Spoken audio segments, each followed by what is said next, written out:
Hello, welcome to an update on Ottawa's multi-unit residential investment market. And this is to the end of July, year-to-date to the end of July 2026, comparing it to the same time frame last year. I'm Patrick Walchuk, and if you enjoy watching these videos, hit the like button and feel free to leave us a comment if you wish. So as we always do, we'll start with buildings that have 2 to 4 units in them.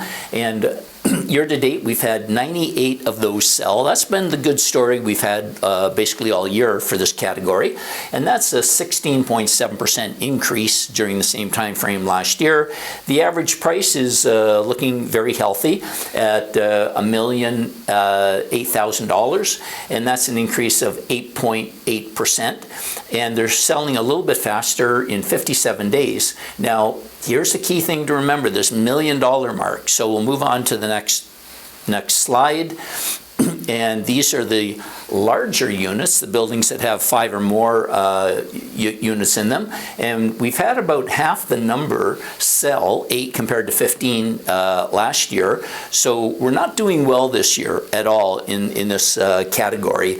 Now, the average price is, call it 4.1 million, 4.2 million, and that's a 140% decline from 1.7 million last year.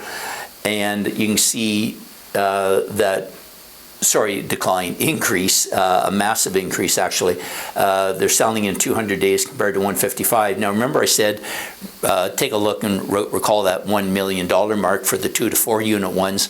That seems to be the magic number in terms of what investors are willing to part with. When we get to the larger buildings, we've had, with very, very few exceptions, and this has skewed the numbers here, but investors typically aren't looking to part with $3, $4, $5, $6 million this year for whatever the reason might be.